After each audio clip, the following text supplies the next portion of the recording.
여러분, 우리가 읽는 성경은 약 1600년에 걸쳐서 40명의 저자들이 기록한 책이에요. 우리나라로 치면 삼국시대부터 최근 현대사까지 이야기가 한 권에 압축되어 있는 것과 마찬가지예요. 이처럼 시대를 초월한 이야기가 하나의 책으로 묶일 수 있는 근거는 성경의 원 저자가 사람이 아니라 하나님이시기 때문입니다.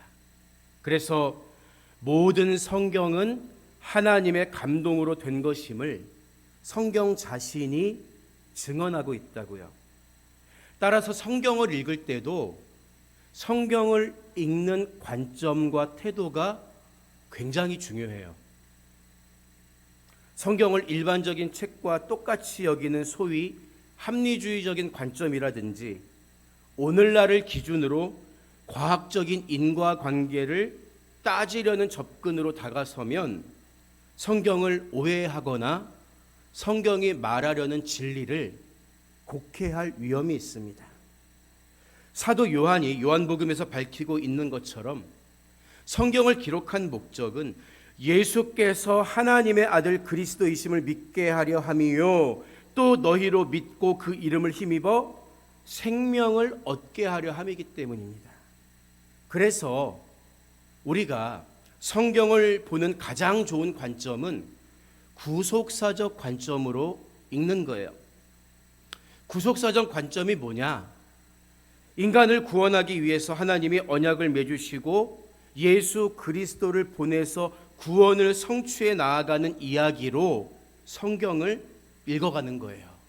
그러니까 특정한 인물 중심, 다윗 이야기, 솔로몬 이야기, 교훈은 뭐다, 이런 교훈 중심, 사건 중심이 아니라 예수님이 누구시고 무슨 일을 하셨는가에 초점을 맞춰가면서 이것이 예수님의 어떤 것을 예표하느냐, 이것을 물어가고 따져가면서 성경을 이해하는 게 핵심입니다.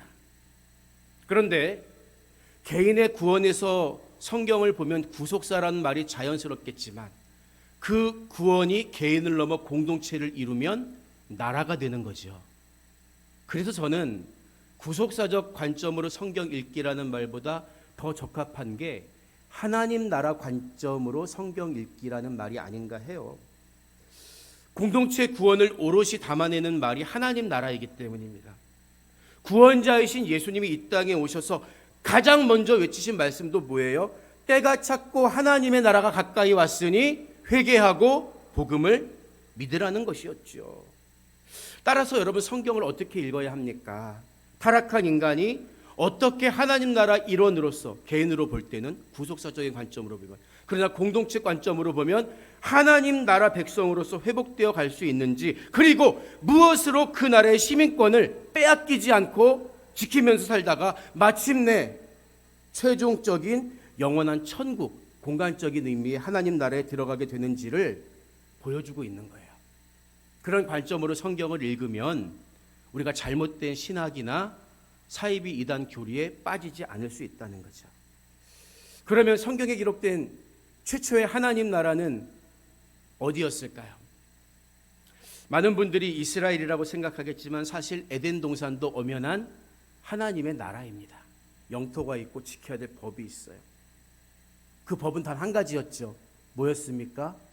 선악을 알게 하는 나무의 실과를 먹지 말아라. 먹으면 네가 정령 죽으리라. 하지만 두 명의 국민이었던 아담과 하와는 그 법을 어기고 죄의 결과인 사망을 얻고 추방되게 됩니다. 그런데 그들의 불순종 뒤에는 뱀이라는 존재가 있었어요. 히브리어로 뱀은 나하쉬인데 의성어를 가리키기도 하고 속삭이다는 말을 가지고 있기도 합니다. 여러분, 오늘 본문에 등장하는 뱀은 어떤 존재일까요? 신학적인 관점에서 보면 두말할 것도 없이 사탄입니다. 요한계시록 12장 9절을 보면 큰 용이 내쫓기니 옛 뱀, 곧 마귀라고도 하고 사탄이라고도 하며 온 천하를 꿰는 자라. 그가 땅으로 내쫓기니 그의 사자들도 그와 함께 내쫓기니라 증언하고 있어요. 이처럼 뱀은 성경에서 사탄 마귀를 가리키는 하나의 상징적인 표현입니다. 그래서 예수님은 사람에게도 이런 표현을 써요. 외식하는 서기관과 바리새인에게 뱀들아, 독사의 새끼들아, 너희가 어떻게 지옥의 판결을 피하겠느냐? 사람을 가리켜서 뱀, 독사의 새끼라고 책망하기도 했다고요. 왜? 상징적인 의미이기 때문에. 그런데 문학적 또는 문자적인 관점에서 접근하면 그렇게 단순한 문제는 아닐 수 있어요. 어떤 맥락에서 성경에서 나오는 뱀은 우리가 아는 그 뱀을 직접적으로 가리킬 때도 있기 때문입니다. 가령 사도행전 28장을 보면 로마로 호송되어 가던 바울의 배가 풍랑을 만나서 멜리데라는 섬에 이르게 되죠. 그런데 바울이 불을 떼려고 땔감을 줍다가 뱀에 물려요. 사람들은 저 사람은 죽을 것이다. 그때 이 뱀은 실제 뱀을 가리킵니다. 그래서 과거의 신학적인 정립 없이 성경을 열심히 읽었던 분들은 에덴 동산에 등장하는 뱀을 실제 뱀으로 인식하는 경우가 참 많았어요. 그래서 지금도 동물원에 있는 뱀을 보면 저 사탄 이렇게 생각하죠. 이 괴리감을 어떻게 해소해야 할까요? 여러분 잠깐 다른 경우를 한번 예를 들어보겠습니다. 예수님의 제자였던 베드로가 예수님을 향해서 주는 그리스도시요 살아계신 하나님의 아들이십니다, 이 고백을 하고 칭찬받아요. 예수님은 네가 그런 고백을 할 수 있었던 것은 성령께서 알게 해주셨기 때문이야. 다시 말하면 하나님의 영이신 성령이 너의 생각 속에 들어오셔서 깨닫게 해주셨기 때문이야, 이 말씀을 해주시거든요. 하지만 조금 뒤 베드로가 십자가를 지시겠다는 예수님을 말리려다가 어떤 책망을 듣습니까? 사탄아, 내 뒤로 물러가라. 너는 나를 넘어지게 하는 자로다. 내가 하나님의 일을 생각하지 아니하고 도리어 사람의 일을 생각하는도다. 무시무시하게 책망하세요.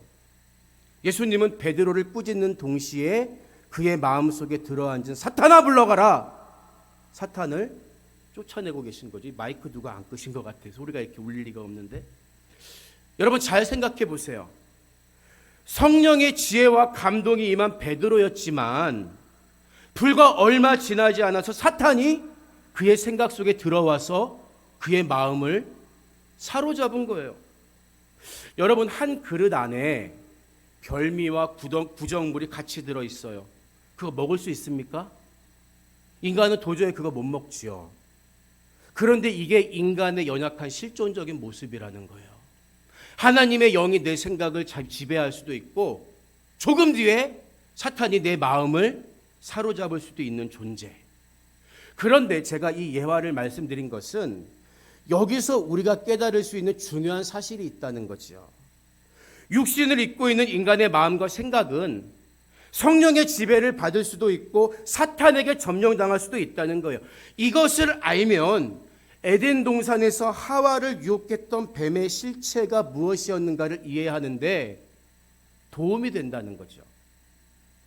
에덴 동산에서 하와를 넘어뜨린 존재가 여전히 우리가 오늘 눈으로 보는 뱀이라고 생각하시는 분들은 지금도 뱀만 보면 저거 사탄이야 이렇게 말해요. 물론 뱀의 이미지가 절대 귀엽지는 않잖아요. 그렇죠? 대부분의 분들은 뱀하면 징그럽다, 더 나아가서 혐오스럽다 이렇게 여겨요. 저도 좋아하지 않습니다. 그런데 그분들이 그렇게 생각하는 근거가 있어요. 오늘 본문 14절을 보면 하나님이 뱀을 저주하시면서 뭐라고 말씀하십니까? 네가 모든 가축과 들의 모든 짐승보다 더욱 저주를 받아 배로 다니고 살아있는 동안 흙을 먹을지니라, 이렇게 말씀하시기 때문입니다. 문자적으로 오늘 우리가 보는 뱀의 모습과 일치하잖아요. 땅을 기어다니지요. 물론 뱀은 육식성 동물입니다. 근데 땅을 기어다니면서 동물을 잡아먹다 보니까 당연히 입에 흙도 들어가지요. 더군다나 흙을 먹는다는 것은 일종의 은유적인 표현으로 낮고 비천한 상태를 가리킵니다. 이것을 과학적으로 따져가지고 야 뱀이 육식인데 무슨 흙을 먹어, 그러니까 그 뱀이 아닐 거야, 이렇게 말하는 건 넌센스라는 거죠. 오늘날 우리가 보는 뱀의 모습과 일치하고 있다는 거예요. 여러분 그러면 인간을 꿰었던 들짐승 가운데 가장 간교했던 뱀이 하나님을 대적한 사탄과 똑같은 존재가 되는 거예요? 그러면 그건 아니라는 거죠. 앞서 말씀드렸던 것처럼 베드로의 육신 안에 성령과 악한 영이 동시에 들어올 수 있었던 것처럼 우리가 알고 있는 뱀을 사탄이 도구로 이용해서 아담과 하와를 꼬셨다. 이렇게 보는 것이 가장 타당한 것입니다. 창세기가 말하는 사실에 가장 가까운 거예요. 아니, 사람에게는 영이 들어올 수 있는데 어떻게 짐승에게 영이 들어옵니까? 아니에요. 민수기를 보면 여호와께서 발람이 타고 있던 나귀에게 들어가서 나귀의 입을 열어 발람에게 말하게 하시는 장면이 나오잖아요. 마찬가지로 강력한 영적 권세를 가진 존재였던 사탄이 뱀의 입을 빌려서 하와를 넘어뜨린 거예요. 여러분, 그렇다면 이렇게 질문할 수 있겠죠. 다른 짐승도 많이 있을 텐데 왜 사탄은 많은 짐승 중에 하필이면 뱀을 통해 하와를 꿰었을까? 창세기 3장 1절을 보면요, 먼저 뱀에 대해서 이렇게 설명하고 있어요. 그런데 뱀은 여호와 하나님이 지으신 들짐승 중에 가장 간교하니라, 이렇게 말하고 있다고요. 여기서 간교하다라고 번역된 히브리어가 아룸이라는 단어인데, 이 단어는 사실 우리가 간교하다고 말할 땐 이미 가치 판단이 들어가 있죠. 지혜가 있기는 하지만 뭔가 음흉해, 나빠.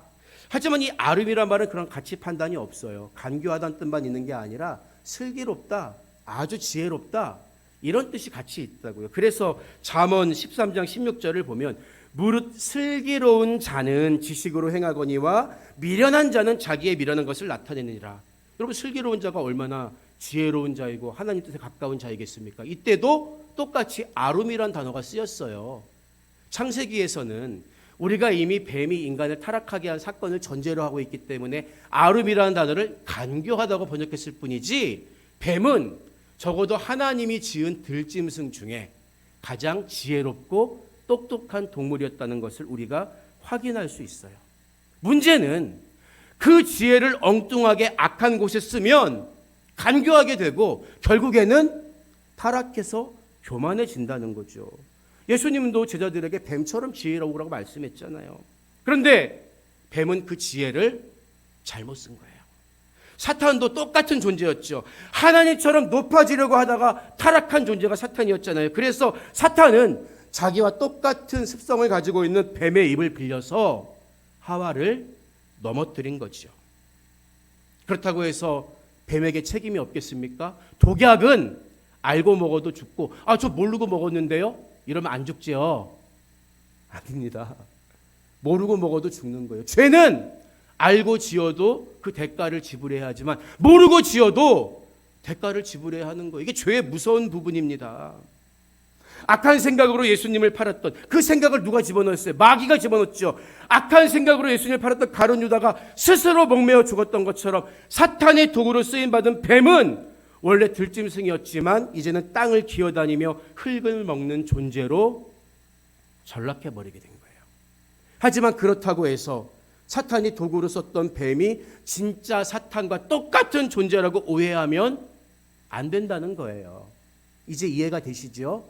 창세기에 나타난 뱀의 꼬임을 어떻게 이해할 것인지. 뱀은 그냥 뱀이에요. 사탄이 그 뱀을 도구로 썼던 거지. 여러분, 그러면 진짜 벌받아야 될 존재, 뱀을 도구로 이용해서 인간을 타락하게 만든 사탄에게는 어떤 벌이 주어졌나요?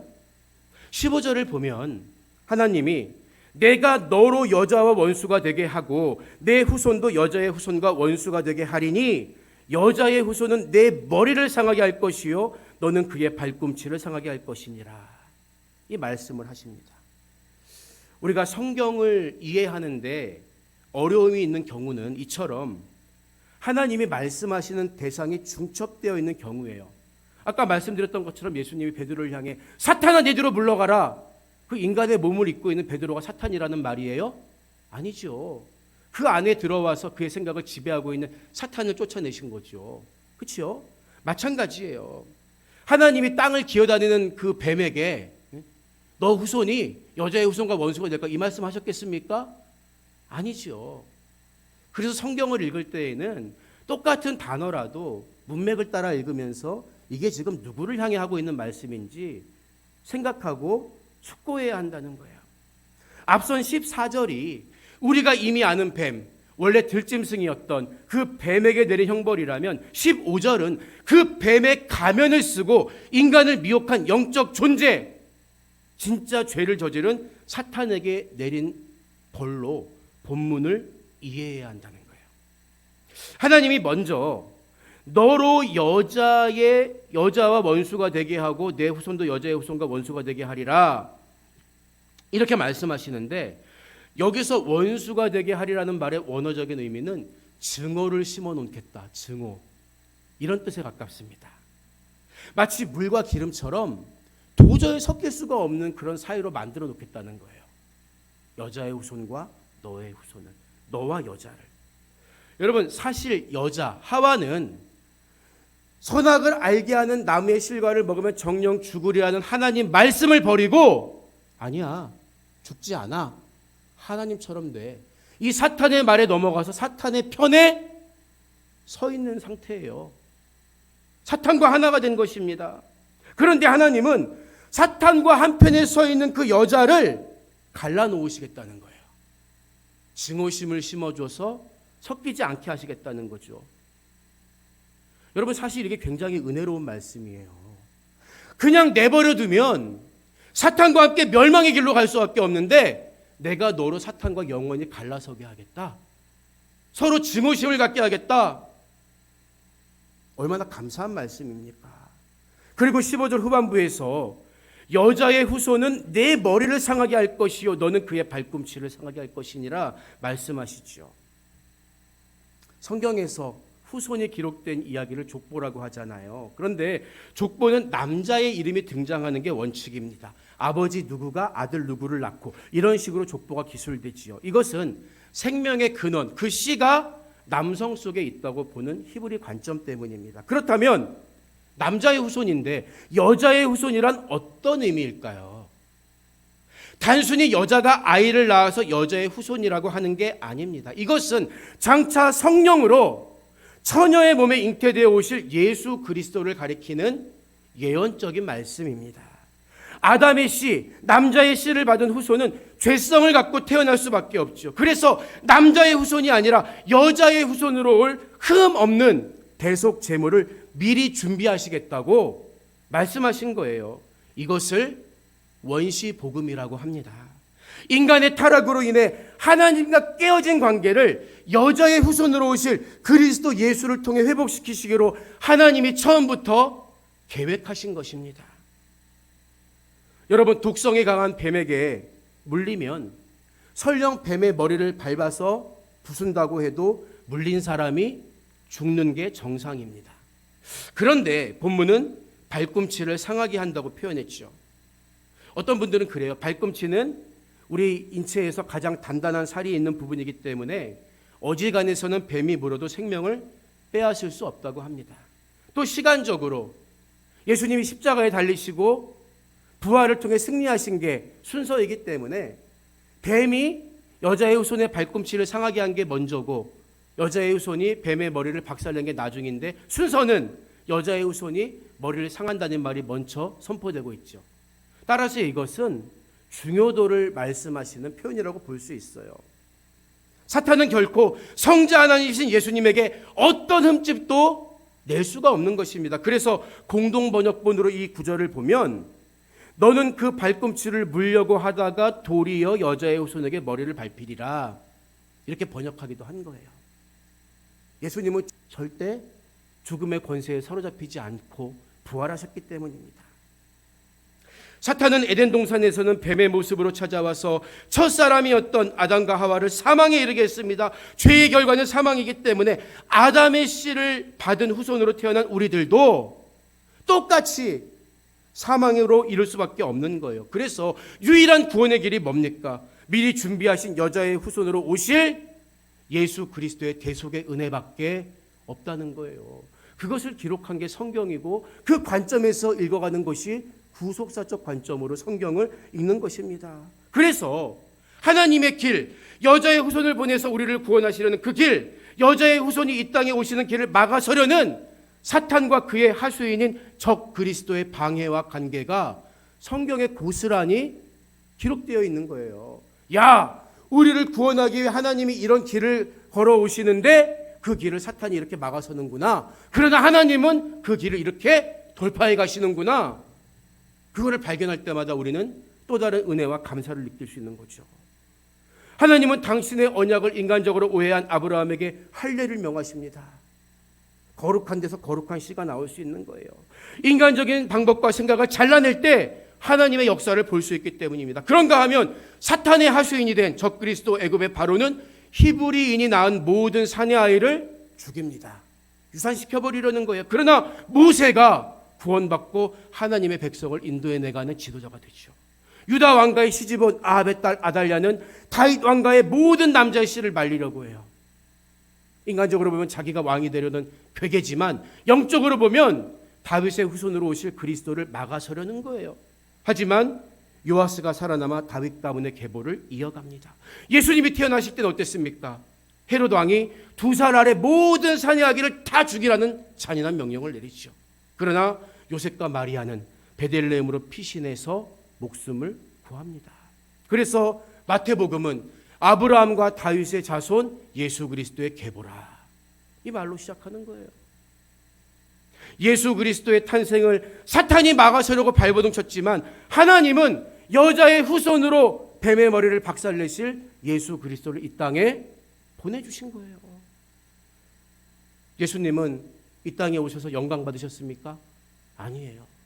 내 죄값 대신 모진 고통을 받고 대신 징계를 받고 죽으셨습니다. 그러나 예수님은 죄가 없기 때문에 죄의 결과인 사망의 권세가 그를 붙잡아 둘 수 없는 거예요.